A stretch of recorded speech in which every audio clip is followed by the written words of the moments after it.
with Alan Watts, and I'm your host, Mark Watts. And today we're going to hear the title talk for which this podcast was named, Being in the Way.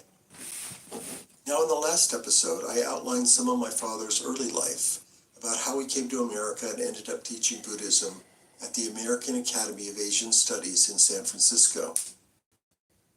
We lived across the Golden Gate Bridge just north of the city, and my father was often busy typing away in his study on his numerous books. With The Way of Zen in 1957, he set out on the first of many integrative works showing the relationship between the various branches of Far Eastern ways of liberation, as he described them.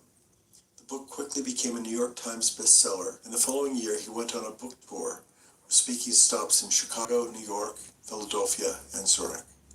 At the time, he'd been speaking on public radio at KPFA in Berkeley for 5 years, and was a reassuring, although still somewhat reserved voice on the Bay Area airwaves. But over the next few years, he began to intersperse his regular radio booth talks with live recordings. The more lively and engaging style of these talks had a dramatic effect on his audience, and his programs were soon being rebroadcast in Los Angeles on station KPFK, where they still air today. Also around this time, KPFA held a fundraiser to buy my father a portable Swiss tape recorder so that he could make more frequent lecture recordings. Working with American Folkways recording artist and audio pioneer Henry Jacobs, my father began a collection that by 1968 included over 200 recordings. When I began recording in 1968, it was on the East Coast, and he was regularly speaking in Chicago, Boston, and Philadelphia. In 1971, I returned to California, and at my father's suggestion began to assemble what he described as a collection of his essential lectures, which were released in 1972. This time we also produced a series of videos that we called The Essentials, half-hour talks on specific subjects like God, time, ego, death, nothingness, meditation, and by 1973, looking at the vast collection of seminars, I began to assemble what became electronic college courses from the recordings. When my father passed on in 1973, his final words were, "I wish I could figure out how to do all this without my body," and I think that he has. This podcast was made possible by a grant from the Rizzuto Foundation and is being produced with the help of the Ram Dass Be Here Now podcast network. Our theme music is by Zakir Hussain and the Rhythm Experience, courtesy of Moment Records. And to find out more about the legacy of Alan Watts, please visit alanwatts.org on the internet. And now here's my father with Being in the Way, Part 1.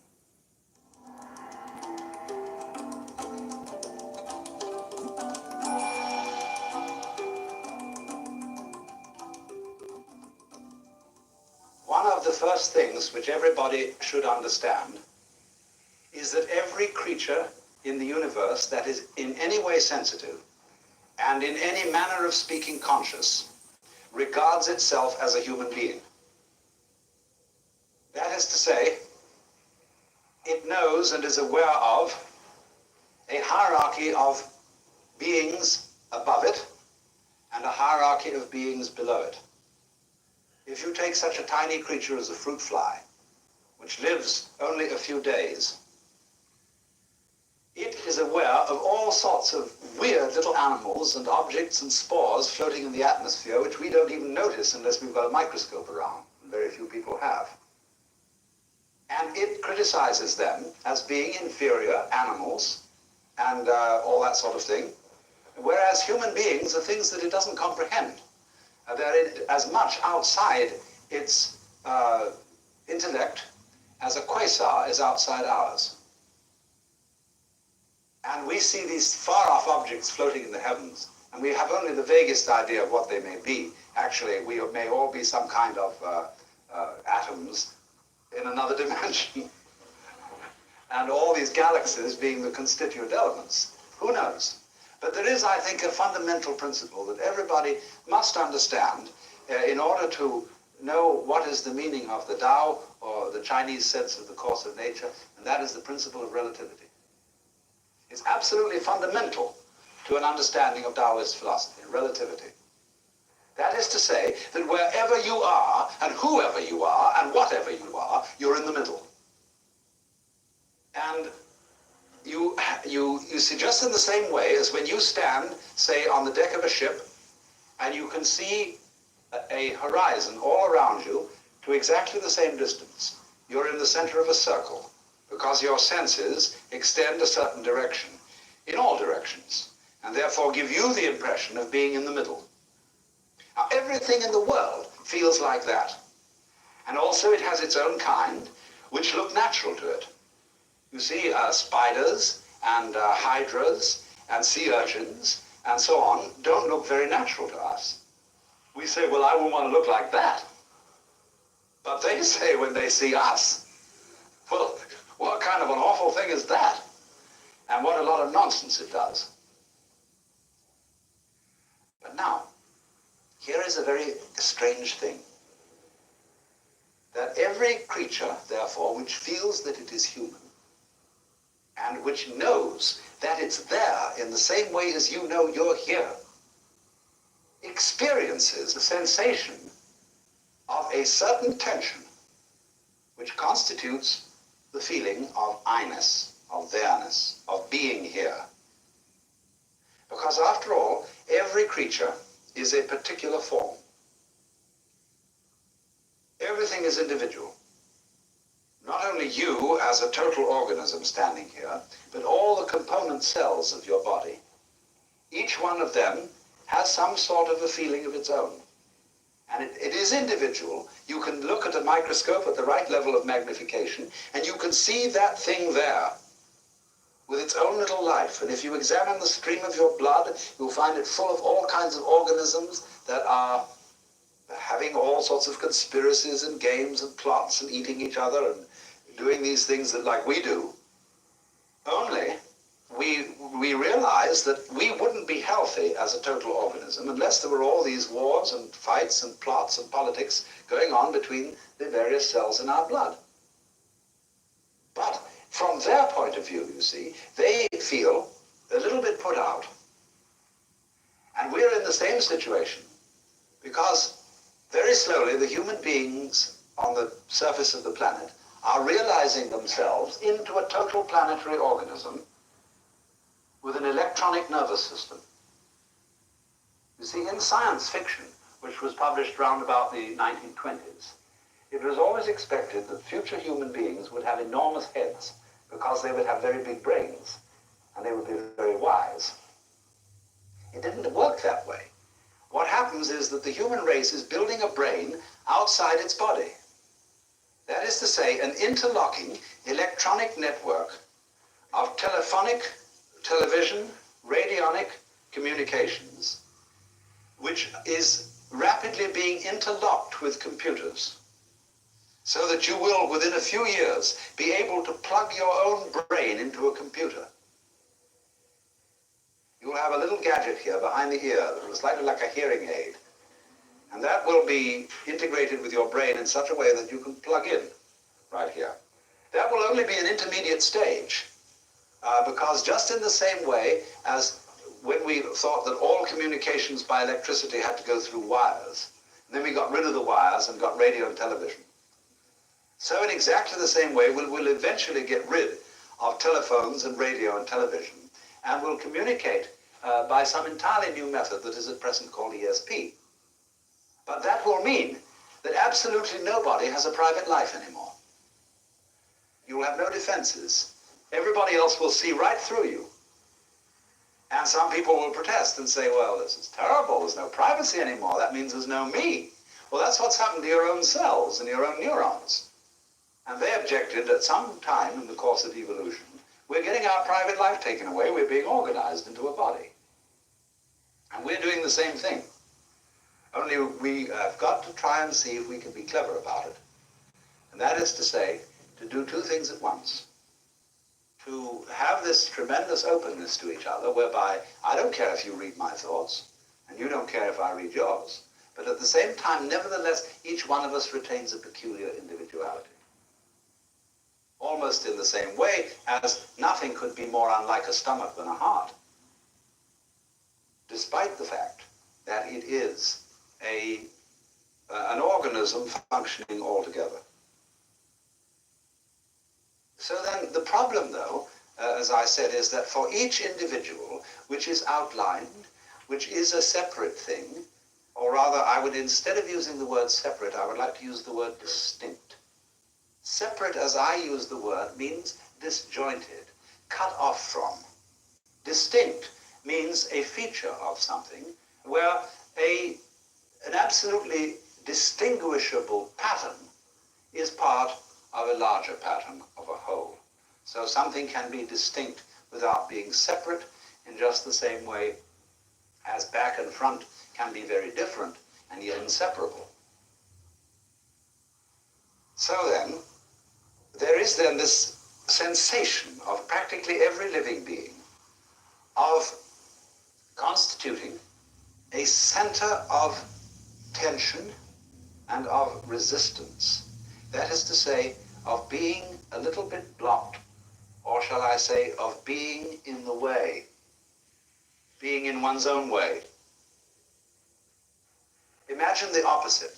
Let us suppose, for example, that you got up in the morning with a feeling of total transparency.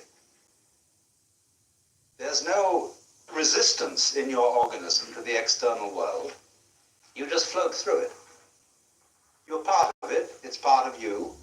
And just in the same way, for example, that when you see, if you see well, you aren't aware of your eyes. But if there's something wrong with your eyes, and you see spots in front of you, then you are looking at your eyes, and your eyes are getting in your own way.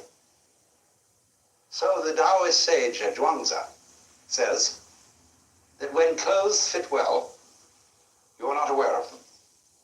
When your girdle or belt fits properly, you are not aware of it.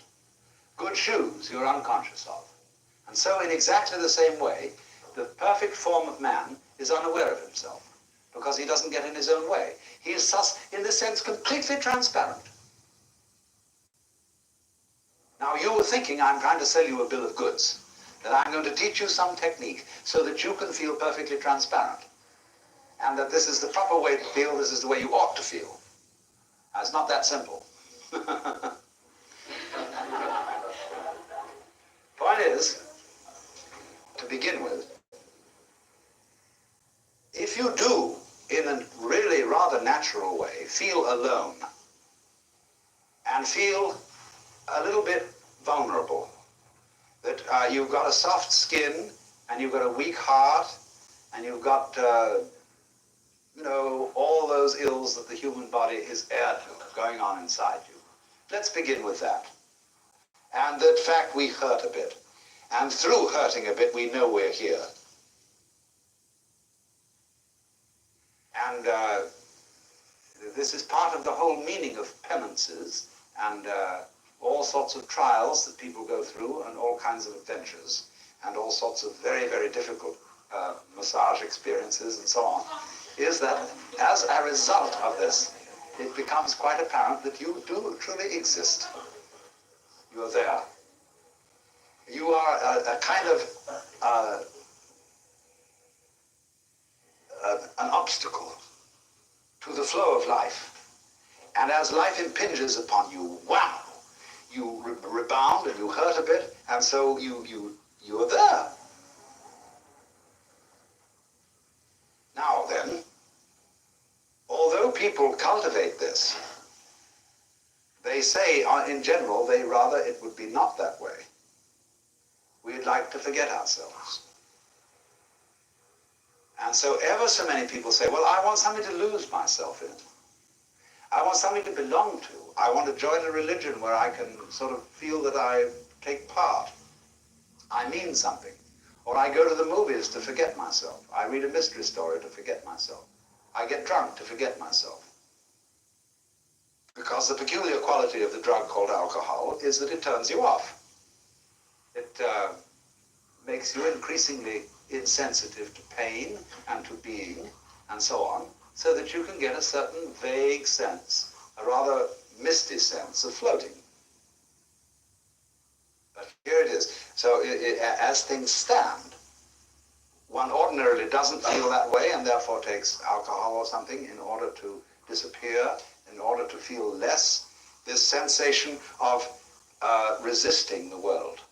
Do you know, if you study your body and its dynamics, you will find that you are fighting all the time. Most people are, some aren't, but most people are fighting the external world all the time. My friend Charlotte Selver often tries an experiment where she makes a person lie down on the floor and says to them, now look, the floor is solid and it will hold you up. You don't have to do anything to stay where you are. Just lie on the floor. Then she looks at the person, or may touch them slightly, and say, do you realize you are making all sorts of efforts to hold yourself together? Because you are basically afraid that if you don't do that, you'll just go and disappear into a kind of formless goo all over the floor. But you won't. You see, your skin, bones, your muscle tonus and everything is all there naturally, and it will hold you together. There's nothing to worry about. And all you have to do is lie on the floor. And you don't have to make any special efforts to stay together. But very many people are afraid that they will fall apart or somehow disintegrate if they don't make efforts to hold themselves together, or else that they will be disintegrated by some outside agency if they're not constantly on the alert like this, all around, you see, to protect themselves. Now, I'm not a preacher. That's the most important thing to understand about me. I'm not saying you shouldn't do that, but I'm inviting you to become immensely aware of the fact that if you do that at all, that you do it. And that you have, therefore, this sense of being alone, of being a particular separate form that is unlike any other form on earth. That's just you. And concentrate on that. After all, for many people, they define this as their problem. So you ought to be able to feel it without the slightest difficulty. It isn't as if I were asking you to feel some transcendental sensation or something of that kind. This is just a very ordinary sense of being you and being alone. Now, as you focus on that sensation of distinctness, we'll even call this one separateness, because we have been brought up to feel separate. We have been brought up to feel actually disjoined from the external world, although that is pure mythology and doesn't exist at all. You're as much part of the external world as a whirlpool is part of a stream. But we're brought up not to notice that. But if you've been brought up that way and you don't notice that you're as much part of the world as a whirlpool is of a stream, you feel this intense separateness. The thing to do with all feelings that you don't like is to experience them as deeply as possible. And go into the inmost depths of loneliness, and indeed, let us say, the inmost depths of selfishness. Are you selfish? You know, lots of people try to pretend they aren't. And say, well, I try not to be, but I guess I don't succeed all the time. And so Krishnamurti, you know, is a very devil because he always roots it out. He shows all the people who are very good and have the highest ideals and who are doing everything, that they are really doing it for the same sort of motivation as other people are robbing banks. And only they're giving it a name so as to conceal it better. You know, it's like culture. Culture is a way of more cleverly concealing the fact that you have to eat. See, like the Queen of Spain, who in the days of the 1860s came on with these enormous skirts and floated into the room and, you know, was sort of coming on like she was an angel. And somebody, when they were first invented, gave her a present of beautiful silk stockings, a dozen pairs, and sent them to the Queen. And Her Majesty's Chamberlain replied with a letter returning the stockings and saying, Her Majesty the Queen of Spain does not have legs.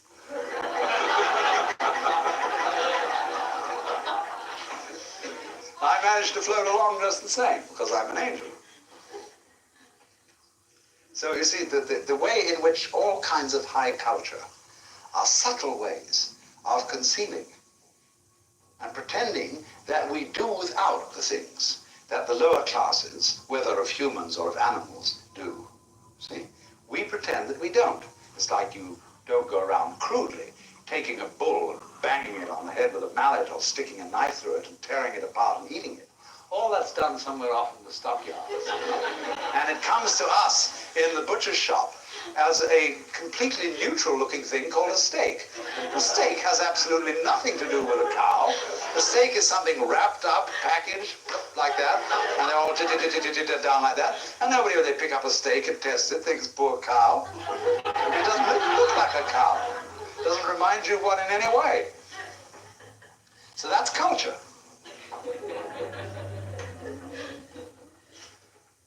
But you see, however much you mask it under lofty ideals, I mean, the most religious people in the world, the greatest saints, are the veriest rascals.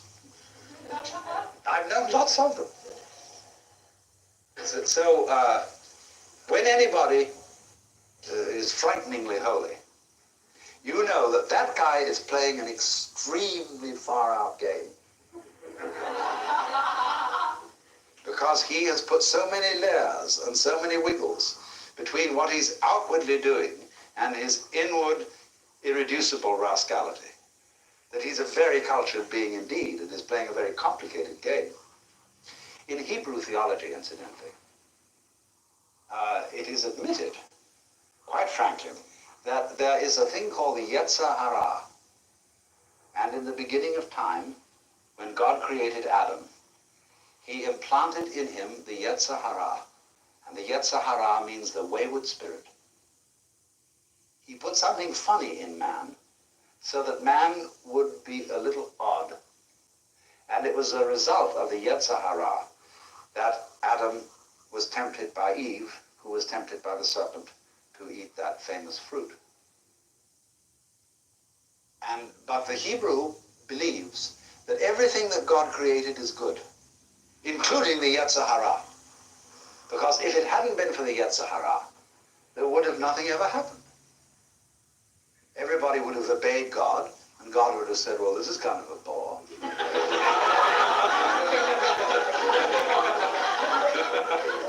So, now, but you see, you can't just get up to someone and say, disobey me. Because if they do, they're obeying you. See, that's a double bind. Say to somebody, disobey me. But God was much more subtle than that. He didn't tell Adam to disobey him. He told him to obey. But subtly, he put this Yetzer Hara thing in like that, so that God would say, well, I'm not responsible. Well, this thing's going to happen of its own, because what everybody wants is something to happen on its own. In other words, something comes back. And that's, I'm not quite sure what it's going to do. And it's to the degree that I encounter something like that I know it's alive. And everybody wants that. Because you see, the sensation of being you, this curious, lonely center of awkward sensitivity, subject to the most peculiar feelings and pains and anxieties and all that sort of thing, all that is an essential prerequisite for feeling something else. These two experiences go together. If you want, in other words, if you want to be omnipotent and you want to live in a universe where nothing happens except exactly what you will to happen. In other words, you say, I would like to be God, if you think that's the way God is. And everything is therefore totally under my control. Everything is absolutely transparent to my intelligence. I have no problems. There are a lot of people coming on like they think they've attained this state. People like Meher Baba, who says he's in charge of the universe and knows everything, understands everything, and so on and so forth. Well, that's a lot of bunk. Nobody wants to be in that position because there wouldn't be anything to it. Because once everything is under your central control, notice nothing is happening. It's a bore from beginning to end. So what anyone or any being whatsoever who has a sense of centrality, who has a sense of selfhood, who has a sense of identity, that sense of identity is inseparable from something else going on that is defined as not being me, as not being under my control, and that may jump at any time. It might even eat me. So, what I want you first of all to understand is that these two sensations, one of being the lonely, central, sensitive, vulnerable self, living in the midst of a world that feels other, that is not under your control. Now, I want to try and show you that these two sensations are really one sensation, or rather two aspects of one sensation. You couldn't have the one experience without the other experience.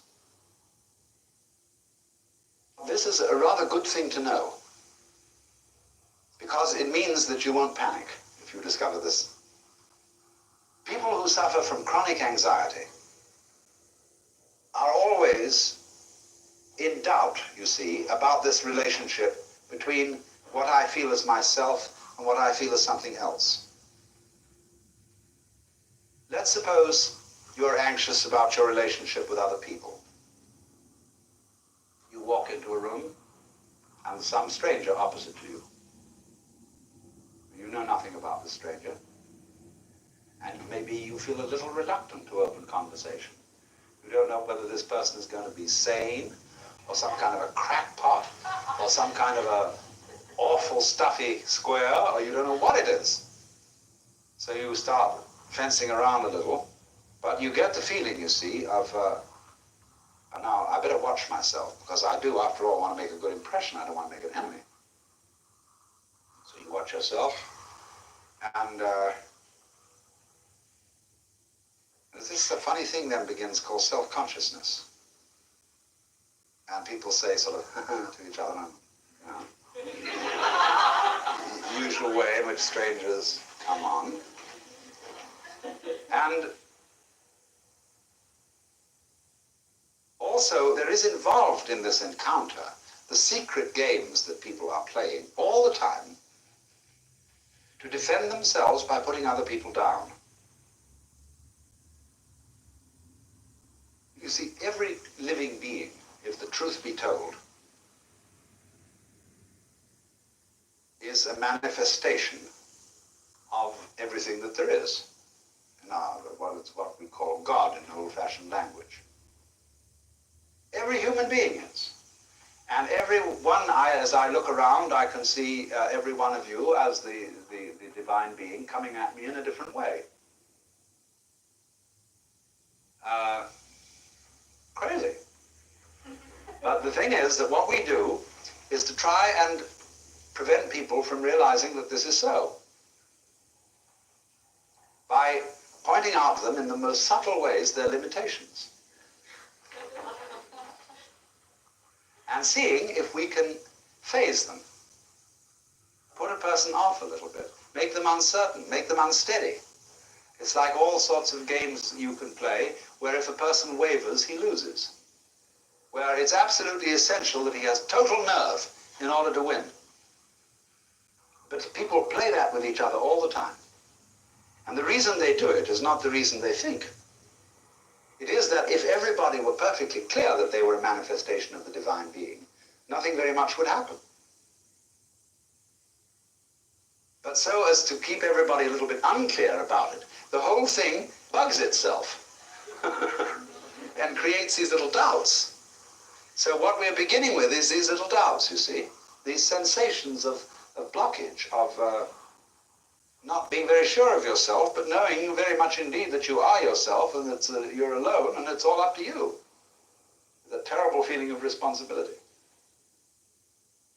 So, but what I'm trying to point out to you is if you intensify that feeling and bring it to its highest pitch, you will immediately realize that you are aware of it only by virtue of the entire sensation of something else. something defined as not you. So the feeling of not you and the feeling of you are relative. They go together, and you can't have the one without the other. And if you can't have the one without the other, that means there's a secret conspiracy between the two. They are really the same, but pretending to be different. Because the whole idea is if there wasn't a difference, you wouldn't know anything was happening. I mean, if it was all the same, it's like that song of Bob Dylan's, which says something like, well, I'm just like a guy like you. I'm just like anybody else. No use me talking to you, because you're just like me.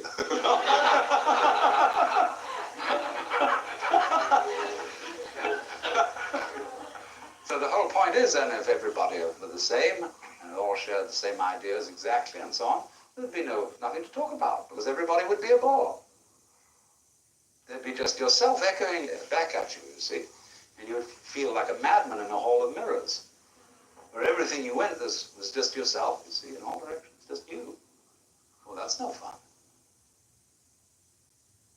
But you may think that I'm speaking in favor of some kind of schizoid, pluralistic universe. No, the whole point is this, that difference, and every kind of variety of differentiation, is the way through which unity is discovered.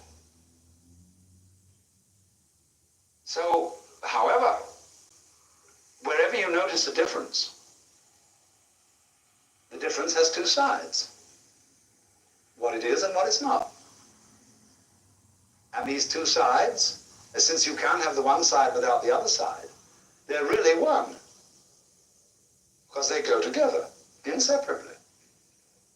So when you get this extreme sense of your own existence as a rather painful fact in the middle of everything else, the everything else feeling and the you feeling are two poles of one and the same process. So that the real you is what lies between these poles and includes both of them.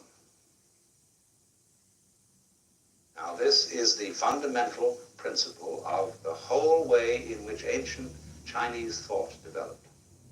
The philosophy of the yang and the yin. This is one of the oldest ideas in the universe. I mean, no, that's a rather too big language. On this planet. And the philosophy, which I shall have occasion to speak of a little bit more later, of the Book of Changes, the Yi Jing, is based entirely on this. That the universe is the interplay of difference, and the primordial difference is between up and down, back and front, black and white, is and isn't, male and female, positive and negative. So the word yang in Chinese means or refers to the south side of a mountain, which is the sunny side. The word yin refers to the north side of the mountain, which is the shady side. Did you ever see a south-sided mountain only with no north side? Or it may also, yang may refer to the north bank of a river, which gets the sun, and yin to the south bank of the river, which gets the shade. And so you will remember this great symbol. And one half, of course, is colored, dark, as it were two fishes interlocked. And they are chasing each other.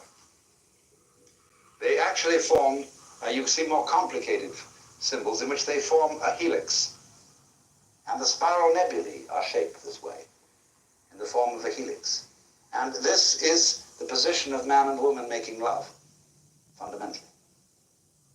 Where I'm trying to get inside you, and you're trying to get inside me, and we're trying to get into the middle of each other, but there's somehow or other a difference, and we can never quite get there. Just like if I want to see the back of my head, I can go round and round and I can chase it, but I never quite catch up with it. But that's what makes everything work. It is said in the Vedanta Sutras that the Lord, the Supreme Knower of all things, who is the knower in all of us, doesn't know itself in the same way that fire doesn't burn itself and a knife doesn't cut itself. So nothing to God, even, you see, would be more mysterious than God. Do you know somehow how you surprise yourself? For example, when you feel your own pulse, and you suddenly feel this life going on in you, which you're not willing. Or there are all sorts of ways in which you can, say you have the belly rumbles, and you didn't intend to have the belly rumbles, and suddenly it happened, or you had hiccups. And now, are you having hiccups or not? Is this something you're doing? Or is it merely something that's happening to you, as if it was raining and the rain was happening to you? This is a very debatable question. Consider breathing. Are you breathing, or is it breathing you? Well, you can feel it either way. You can decide to breathe and feel that you're breathing in just the same way that you walk when you want to. On the other hand, when you forget about breathing altogether, it still goes on. And so it seems to be something that happens to you. Which is it? Do you grow your hair, or does your hair just grow by itself? What enables you to make a decision? When you decide, do you first decide to decide? Or do you just decide? Now, how do you do that? Nobody knows, you see. When Zhuangzi tells the story that one philosopher asked another, how can one get the Tao, which is the power of nature, so as to have it for one's own? And the other philosopher answers, your life is not your own. It is the delegated adaptability of Tao. Your offspring are not your own. They are the outputs of Tao. You move, you know not how. You are at rest, you know not why. These are the operations of Tao. So how could you have it for your own? That's a funny thing. We can experience ourselves through and through as something that just happens. Look at it this way. If you feel your body, your skin, the solidity of you, and with regard what marvelous eyes you have, which are the power which generate light and color out of all these electrical quanta in the external world. And these ears, these beautiful shells that you wear on the side of your head, with their little spiral bones, the cochlea inside, you know, all that. It's marvelous. But you don't feel responsible for this. You don't know how it's made, if it is made. But it's you. That's what you are. That extraordinary pattern. Beautiful, gorgeous, wonderful arabesque of tubes and bones and cartilage and myriads of interconnecting electronics and nervous systems and everything wonderful. See, but the point is, most people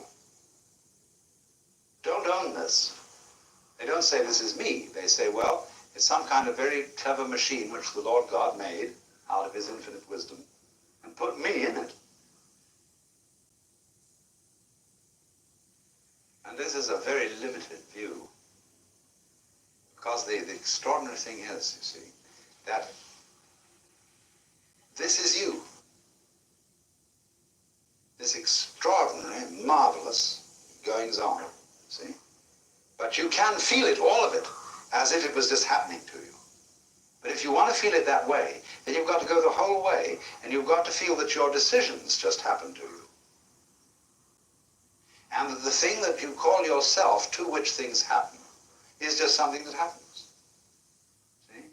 You don't know how you managed to be an ego, how you happen to be conscious. That just happened too. So happenings happen to a happening. So you can feel yourself completely irresponsible, like that, see?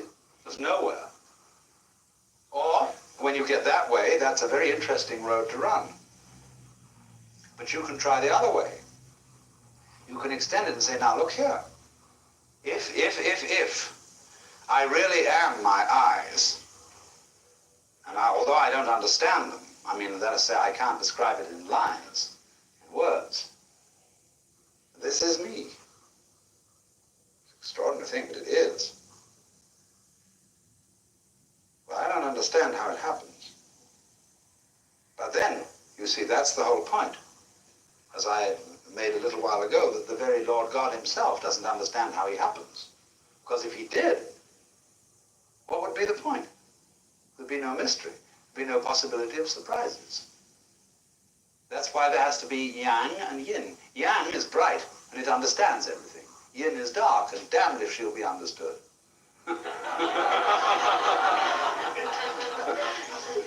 there are two phases of the same being. And so your yang side is your conscious attention and all the bright things you know and all the information you have and all the know-how and that you know what to do. And your yin side is the other side of the yang, which enables the yang to function, because you don't know why the yang side of you functions. That is the conscious, bright, intelligent side of you. It all depends on something you don't understand at all. Because if it didn't, it wouldn't be there. Just like you wouldn't be here unless there was something else. So they move together. And therefore, if you will accept the idea that you are your own eyes and your own heart and your own ears with that wonderful little spiral cochlea inside and all these amazing gadgets here, you're all that. But you don't know anything about it, but you are it. Now therefore, by a little extension of the imagination, you can very well see that if all those bones and subtleties inside you feel other than your conscious ego, but nevertheless are one with it, the same argument will go for all the other things going on around you. The sun shining, the stars twinkling, the wind blowing, and the great ocean restlessly pounding against these cliffs. That's you too. You don't control it, of course, because there has to be something about you you don't control, or you wouldn't be you. I see that, all that is lesson elementary relativity. And relativity, I've talked about it in this way, which is kind of unscholarly and so on, but I wanted to get the message across, the idea across, because to understand the principle of relativity is the absolute foundation of the philosophy of the Tao. Lao Tzu takes it up in his second chapter when he says, when all the world understands beauty to be beautiful, there is already ugliness. When all the world understands goodness to be good, there is already evil. Thus, to be and not to be arise mutually. High and low are posited mutually. Long and short are compared mutually. And he goes through a whole list of opposites and show how they create each other. It's like that wonderful little parable. The Chinese character for man looks more or less like an upturned V. And Lafcadio Hearn, in one of his books, tells a story of a Japanese girl telling her little sister the meaning of the character for man by taking 2 sticks of wood and balancing them together on the ground, 2 sticks of firewood, so that they form the upturned V. And she says to her little sister, this is the character for man. Because neither stick will stand up unless it has the other to help it. But the profounder meaning underneath this is there's no self without other. And no man, and don't forget, get back to the original point, every creature in the world feels it's a man. I don't mean a male, but a human. And that is because it is in this situation where where the thing it feels as itself, as its separate identity, is supported by the equal and opposite sensation of other. Center, periphery. Here, there, now, then. Is, isn't, or whatever. These two are the yang and the yin, the two poles that hold each other up. So the Zen poem says, when misfortune comes, treat it as a blessing. When fortune comes, treat it as a disaster. This podcast was made possible by a grant from the Rizzuto Foundation and is being produced with the help of the Ram Dass Be Here Now podcast network. Our theme music is by Zakir Hussain and the Rhythm Experience, courtesy of Moment Records. And to find out more about the legacy of Alan Watts, please visit alanwatts.org on the internet.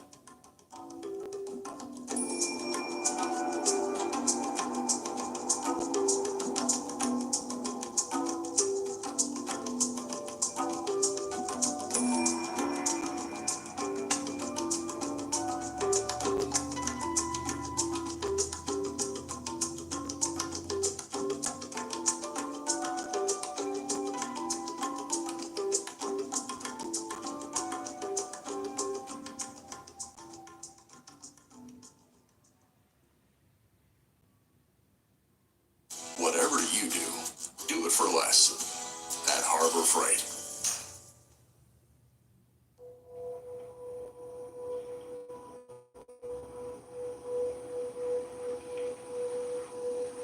Existence already includes non-existence. You could say being and non-being constitute existence. Just as we know physically, sound is constituted by sound silence in very rapid alternation. So being, non-being constitute existence. And existence is something of which you may say the game is worth the candle. If it weren't, it wouldn't be. It's like that.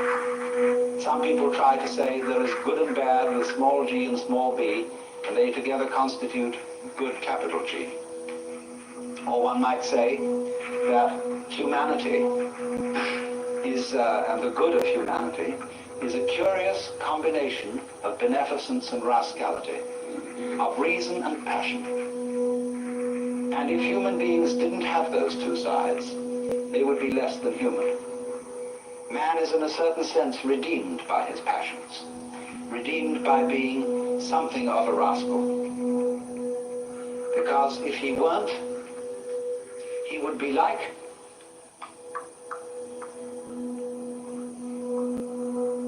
a stew with no salt in it. The salt somehow is something that in a large quantity is horrible, but in a certain small quantity delightful. And so everybody has to be salted with a certain amount of unrespectability. Otherwise they're impossible and intolerable. The only thing is, as a fervent cook, don't overdo it. It is in that respect, you know, that it's said of great gurus in India. They have a very funny thing they say. People, Westerners go over and they meet this man who's supposed to be extremely holy. And they're all agog, you know. And then after spending a few days with him, they begin to wonder. They find he smokes cigarette. They find that he occasionally loses his temper. And they begin to think, well, is this man so holy after all? I mean, he surely should not be dependent on these little habits and luxuries and so on. And then they find he has a girlfriend. And then they leave because they're so scandalized. Well, then the Hindus say, now you shouldn't get so upset about this, because if this man didn't have a few little vices, he would cease to manifest. He would simply disappear. He has to have these things to keep him grounded, to keep him in the world. Or if suddenly, you know, he gets terribly angry with a certain student and seems to lose his temper, they say, oh, no, that's a tactical anger. That he did on purpose to wake you up to something. It was for your own development and for your own good. He didn't really feel angry at all.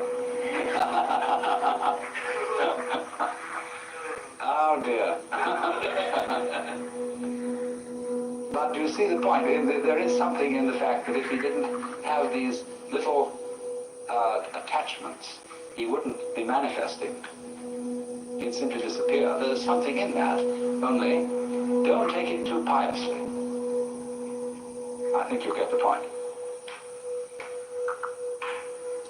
So then, we now have to explore a very important aspect of the Joker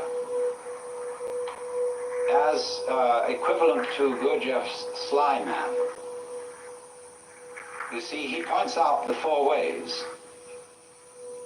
the monk, the fakir, the yogi, and the Sly Man. And all the first three ways are ways of great difficulty. They involve a very, very strenuous discipline. And of course, as we get it through the books about Gurdjieff, the way of the Sly Man involves a discipline too. But I think there's more to be said about the way of the Sly Man than appears in any of those writings, because this is very closely connected with the whole approach of Taoism, the Chinese philosophy of Wu Wei, or non-aggression, and with what is called in Buddhism the middle way. When the Buddha first discussed the middle way, he put it like this. He said, to try and solve the problem of suffering by immersing yourself in pleasure only leads to a hangover. To try and solve the problem by asceticism also brings no liberation. You merely get tied up in a kind of masochism where you say, I know I'm right just so long as I'm hurting. And all that is doing is expiating your kind of infantile guilt sense. So he said there is a middle way between asceticism on the one hand and hedonism on the other.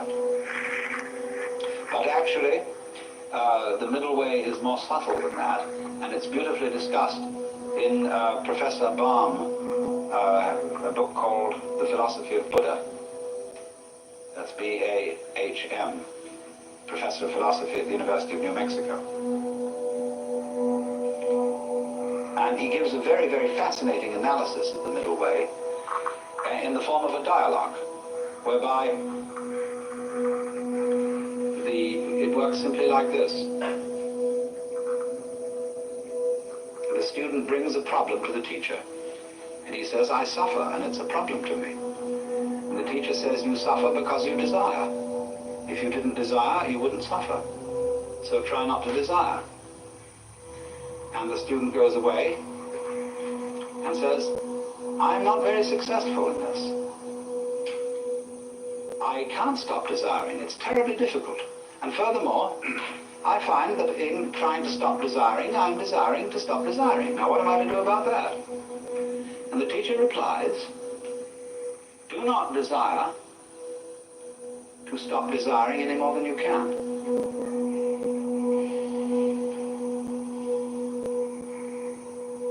And so the student goes away and practices that. But he comes back to the teacher and said, I still find myself desiring excessively to stop desiring, and it doesn't work. So the teacher says, do not desire too much, not to desire, to stop desiring. Now, do you see what's happening? Step by step, almost like Achilles approaching the tortoise, the student is being brought together with himself to the point where he catches up with his own inner being and can accept it completely.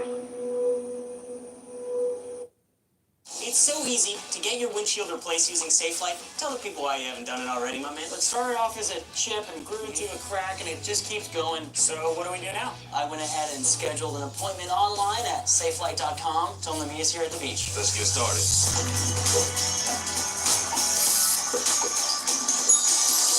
Oh, Safelite repair.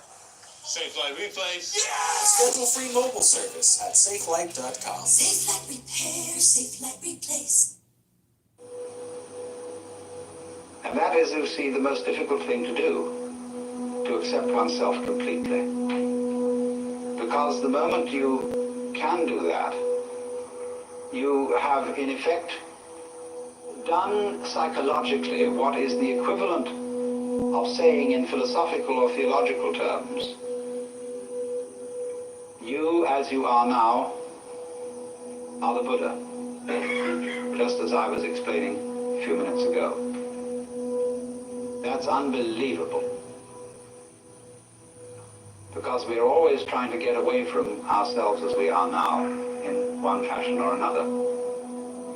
And it's only we will only stop doing that through a series of experiments in which we try resolutely to get away from ourselves as we are. So that is the middle way. But ordinarily, in these other ways, the way of the yogi, the fakir, and the monk, the individual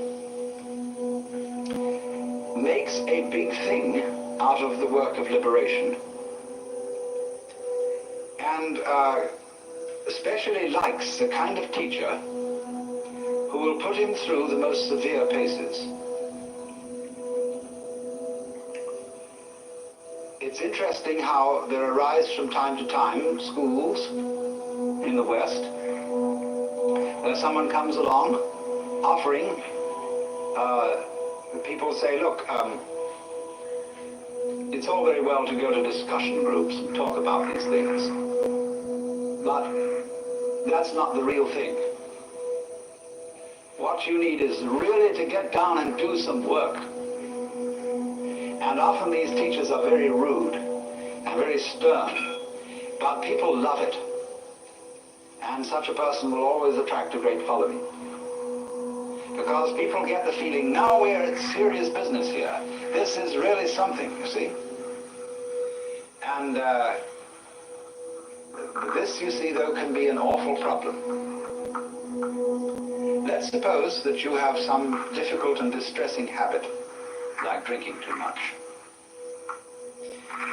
And you're assured that once you've become the victim of this habit, it's an extraordinarily difficult thing to get rid of it, and it requires intense willpower. And so that kills you right off. You're a dead duck from then on. It's as if, you see, you had said to the devil one morning, look, I'm going to get rid of you. I'm not going to have anything to do with you anymore. So the devil, who is an archangel and is terribly clever, is all set for you. And because he knows that you are getting out of his way, he surrounds you with greater temptations than you ever imagined. If you are going to outwit the devil, it's terribly important that you don't give him any advance notice.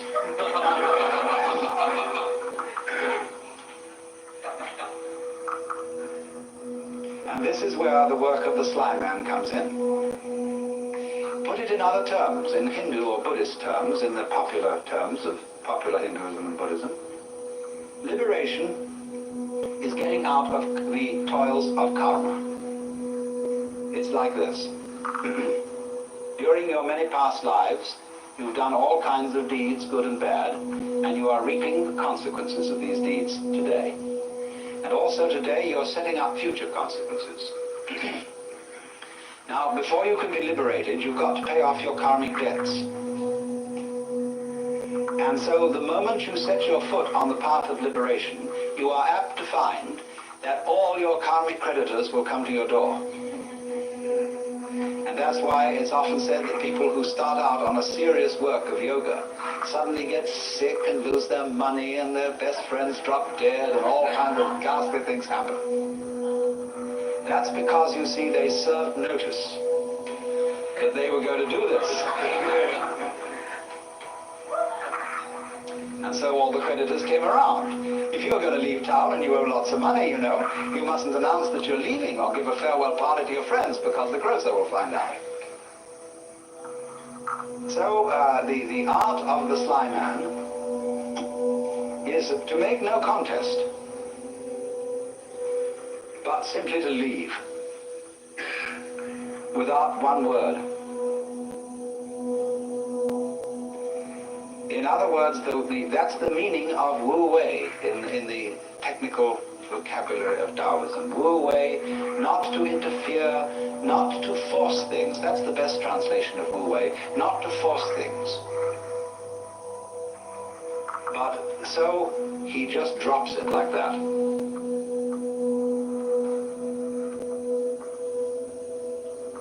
But you're in this respect, you see, you're your own worst enemy. Because even if you serve notice privately on yourself, that suddenly you're going to drop it all. Already the devil knows, because who do you think the devil is?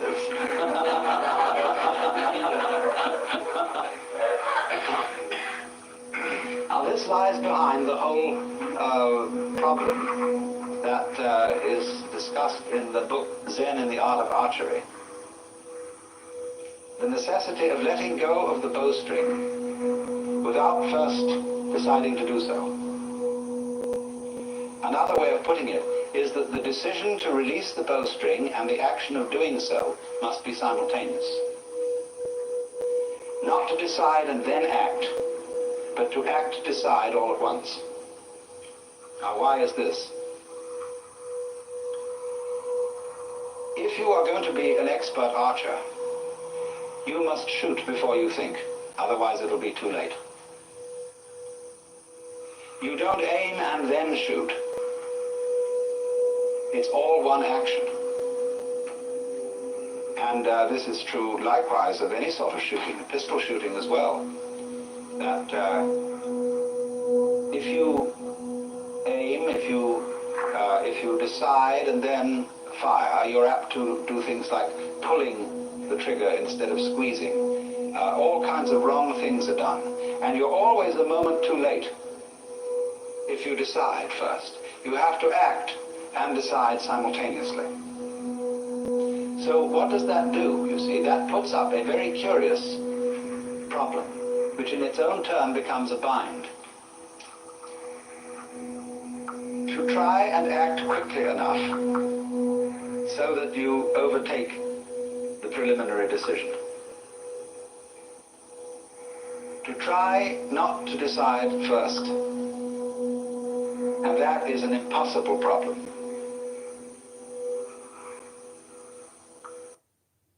Meet Asana, a work management platform that helps companies get more done and save more time. Teams can stay connected while they track updates and visualize timelines. Asana, a smarter way to work. Try it for free today at asana.com.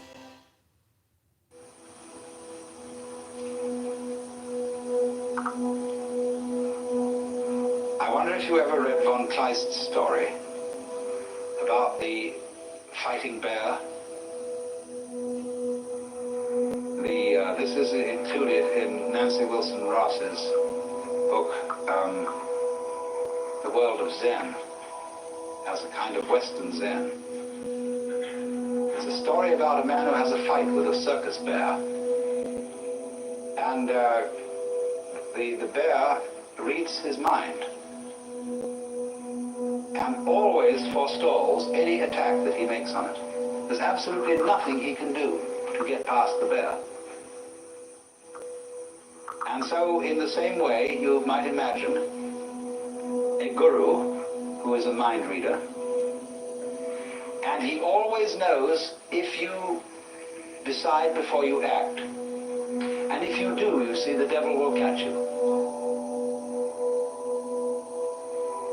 Instead, you you see, of deciding that you won't be an alcoholic anymore, the only thing to do is not to drink, without any previous decision on this matter.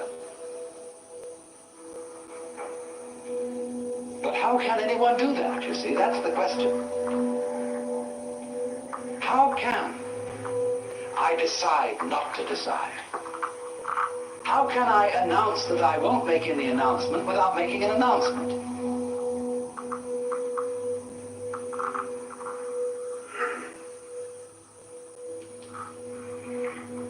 You see, there is no way out of that bind. Try as you may, you go on and on and on, trying, as Herrigal did, to release the bowstring without thinking first to release it. But then, strangely enough, one day the thing happened. He did it. And this is involved in our learning of almost all techniques. That we work and work to achieve that final point of perfection. And it doesn't come, and then one day it happens. Now, what is the reason for that? Is it simply, and this is really, you know, a way it's usually explained, but this is an oversimplification. It is not that we have practiced it so often that it suddenly becomes perfect. It is much more subtle than that. What happens is that we've practiced so often that we find out we can't do it. And it happens at the moment you know you can't do it. When you reach a certain point of despair, when you know that you are the one weird child who will never be able to swim, at that moment you're swimming. Because the desperation and the total inability to do it at all has brought you to a point which we might call don't care. You stop trying. You stop not trying to get it that way. You just have arrived at the insight that your decision, your will, doesn't have any part in the thing at all. And that's what you needed to know. You've overcome, you see, the illusion of having a separate ego. There is no way of telling anyone that that's an illusion and getting appropriate action, because we are thoroughly indoctrinated with the idea that it's real. And if I say, well, I'm going to get rid of my ego, that's what the Taoists call beating a drum in search of a fugitive. He hears you coming.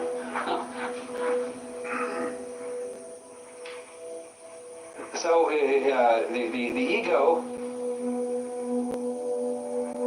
that is to say, the illusion of having a separate will and a separate eye center, that can be an effective agent, that cannot be overcome by a decision which seems to be centered in the ego. You might as well put out fire with fire. It can come only when an attempt to act from the ego center has been revealed to be completely futile. Then the thing happens, because you've really discovered that it was, after all, an illusion. Now, be very careful how you formulate this sort of thing philosophically. This could, of course, correspond to the kind of person who feels unafraid and who feels very free because he's a complete fatalist. A lot of people are, and are very happy in their fatalism. They really feel that they don't do anything, it just happens, and that it's all life, and that when they won't die until it's their time to die, and so why worry?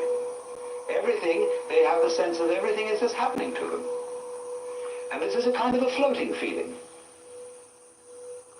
It's as if you didn't have to push things at all. They just flowed along.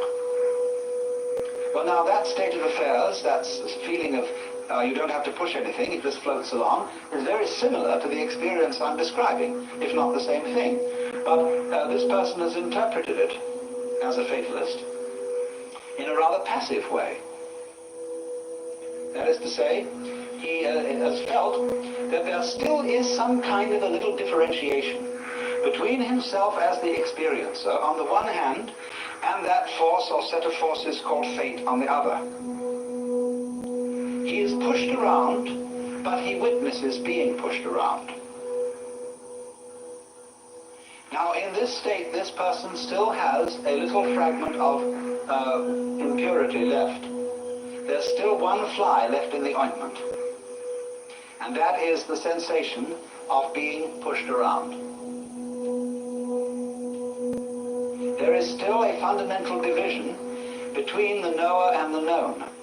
And in this case, the case of the fatalist, the knower seems to be the passive thing, and everything known, the objective world or the goings-on of his own physiology, they appear to be the active end. And the knower just has the experience of himself being moved by the tides of life. The important thing to find out is this, that the sensation of being the knower and the experiencer of all this is not, as it were, aside from everything else that's going on, but part of it. Just as you, although you experience your own existence subjectively, you are nevertheless part of the external world.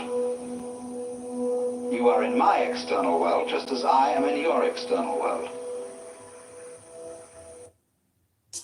These are the people who help you stay well, searching lower prices and brands you love on the shelves, behind the counter or in the aisles. Healthier is better when it happens together.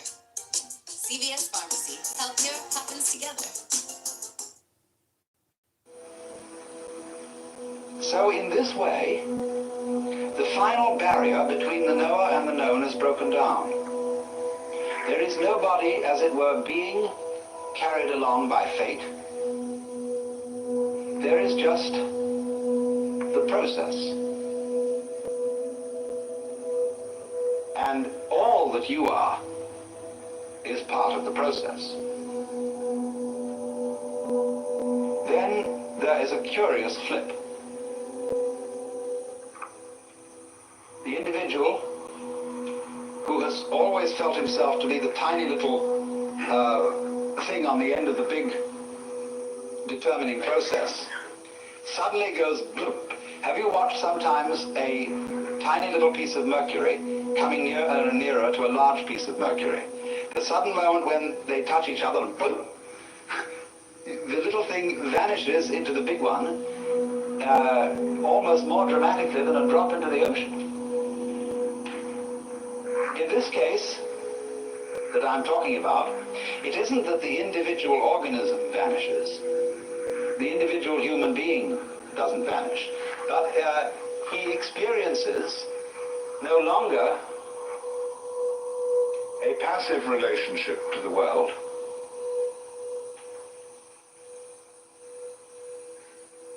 He simply sees that all that he is and all that he ever was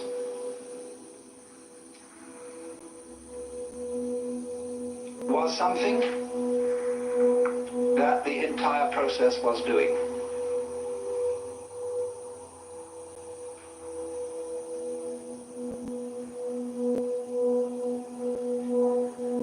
At the time, in other words, when he felt himself to be separate, he sees that that is in a certain way just what he should have felt. Because that was what the process was doing in him. In exactly the same way that it was giving him brown or blue eyes or blonde or brunette hair.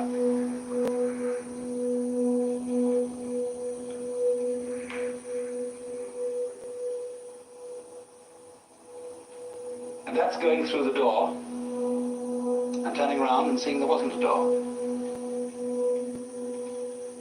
Finding that you aren't fated, that you're not trapped because there's nobody in the trap, and it takes something trapped to make a trap.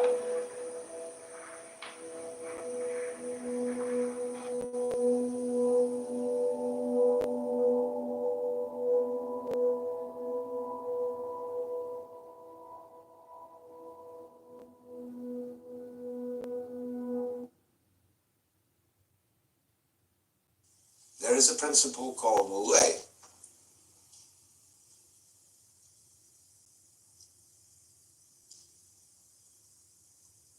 And this means, Wu means none or not, no, negation.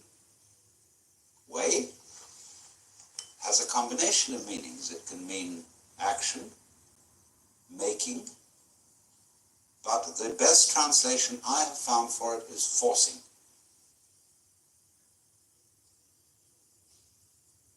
And so Wu Wei is the principle of not forcing in anything that you do. Now we know when we watch any performance of an artist, be it a dancer or an actor or a musician, we know immediately when the performance is forced. And we say it doesn't ring true, it's too artificial, it doesn't seem to be natural.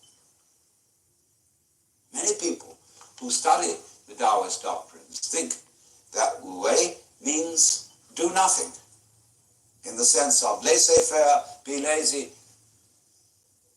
always be passive. It doesn't mean that.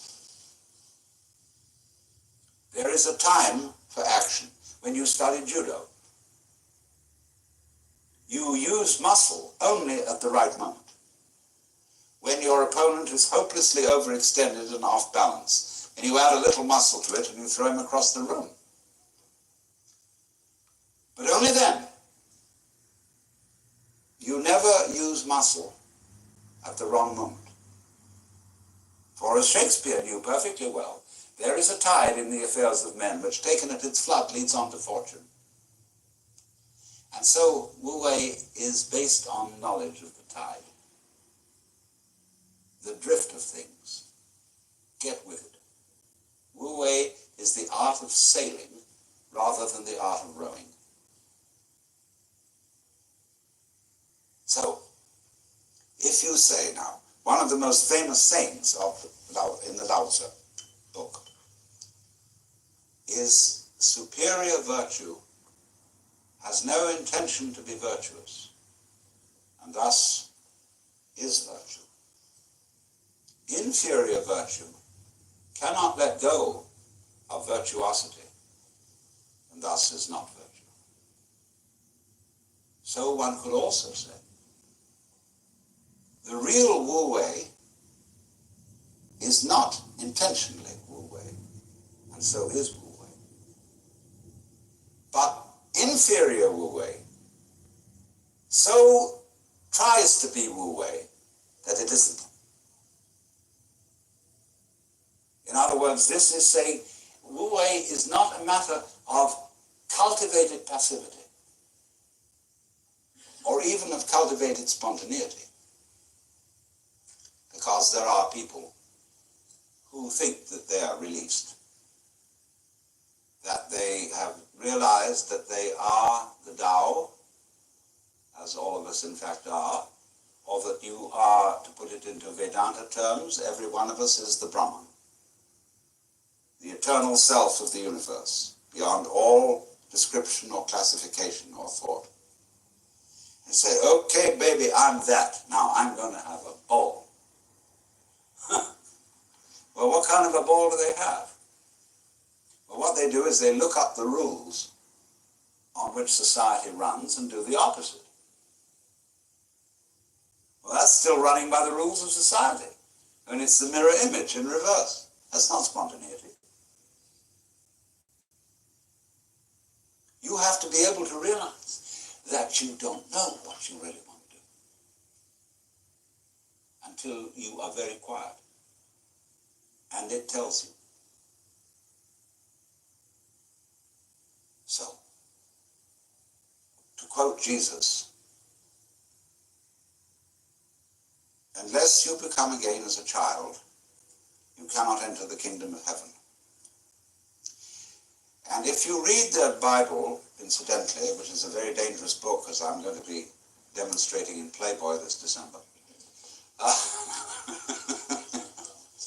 but understand heaven in a very literal sense, space. See, we are in heaven now because the earth is a spaceship and heaven is space. What is called in Chinese gung, Japanese gu, the void. That's what is important. That we, most of us, don't know this. Even Shakespeare has one of his characters saying, "Oh, that this all too solid flesh would melt." But do you know you are much more space than you are anything else? If the ponderable, I won't say matter, the ponderable whatever in your bodies were condensed and all put together, it would be smaller than the point of a pin. And anyway, somebody once said, even a bishop is 80% water.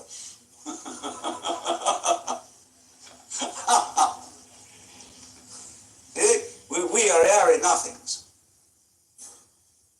So space is somehow very, very fundamental. We'll go into this further away, but you understand that heaven is space.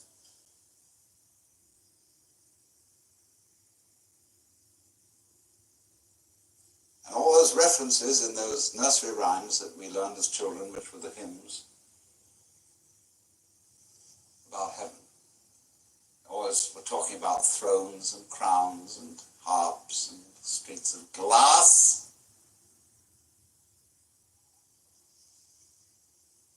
Crystals, transparencies, space. It comes down to space always. Space, which nobody can define, nobody can imagine, appears to be nothing, is the foundation of the universe.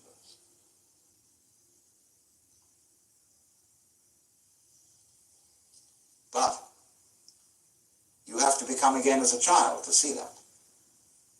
Now, you go back to your childhood. What were the fascinating things? What's out there? What's beyond the stars? How long does it go on? And Mama said, it goes on always and always and always. The child wonders. It's exciting. That this is something that never ends. Then the child asks about time. How long ago is long ago?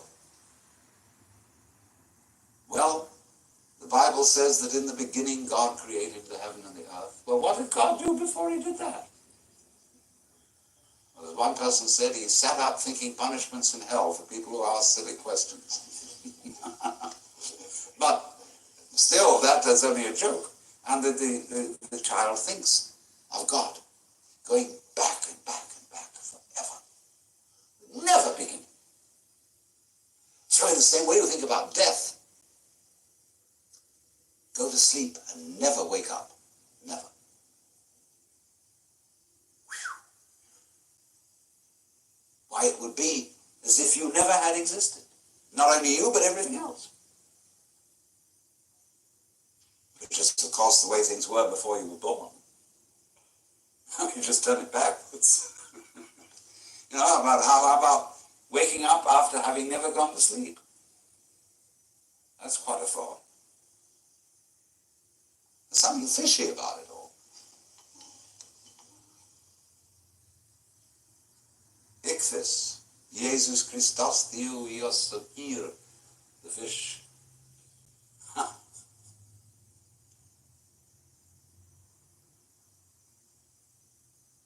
So we get a funny feeling when we think those questions really through. Very funny feeling.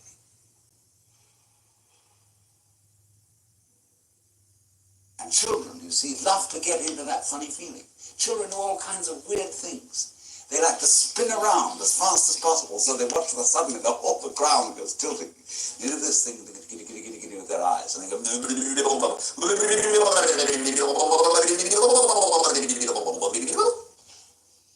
they make faces and test out their bodies in all sorts of funny ways. Because they know from the beginning that the world is weird.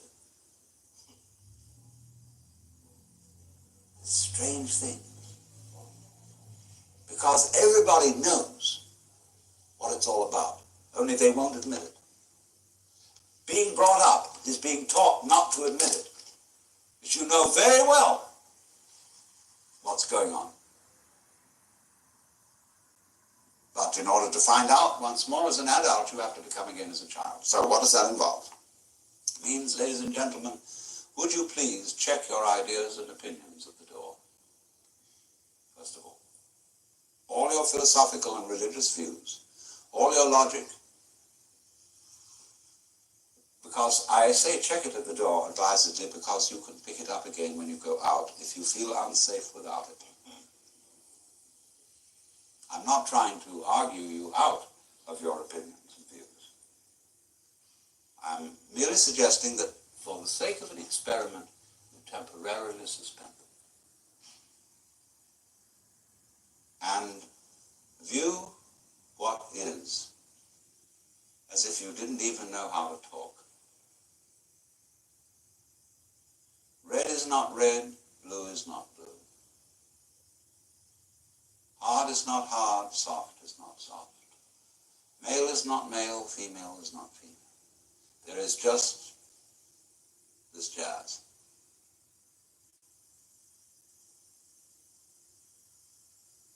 It will not be possible to compel yourselves into this way of looking at things, because what Buddhists call habit energy is going on. And as I talk to you, you will find yourselves thinking in a compulsive and habitual way. This is red, this is green, this is something, this is nothing, this is solid, this is space. All right, but treat those thoughts that are going on in your head in exactly the same way as if they were, see? That's all they are. Like shapes in the spray as the sea breaks on the rocks. Now, please don't get agitated that this is an anti-intellectual point of view, that this is undermining the value of logic and reason and so on. Just we'll bring all that back later when we need it. But just for the time being, let's simplify. Close your eyes. Listen.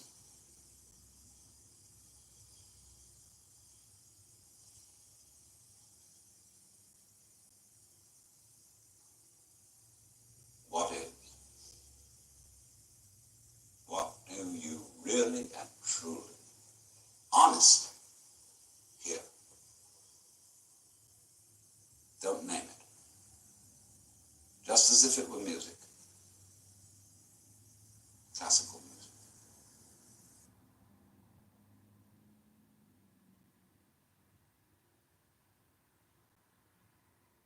Most civilized people are out of touch with reality because they confuse the world as it is with the world as they think about it, and talk about it, and describe it.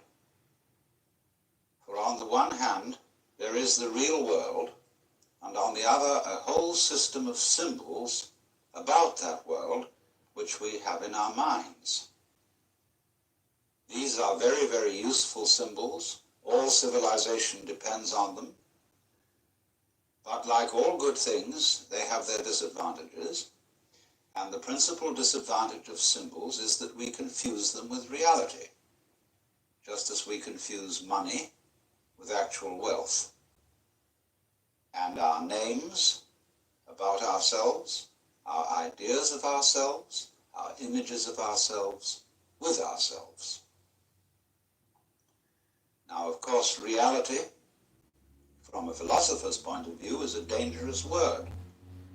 a philosopher will ask me, what do I mean by reality? Am I talking about the physical world of nature? Or am I talking about a spiritual world? Or what? And to that I have a very simple answer. When we talk about the material world, that is actually a philosophical concept. So in the same way, if I say that reality is spiritual, that's also a philosophical concept. And reality itself is not a concept. Reality is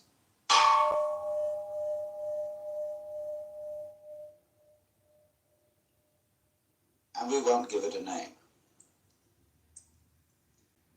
Now it's amazing what doesn't exist in the real world. For example, in the real world, there aren't any things, nor are there any events. That doesn't mean to say that the real world is a perfectly featureless blank. It means that it is a marvelous system of wiggles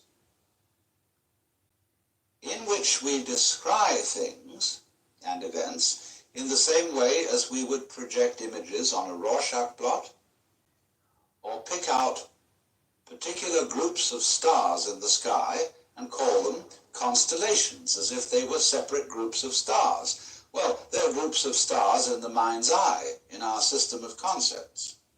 They are not out there as constellations already grouped in the sky.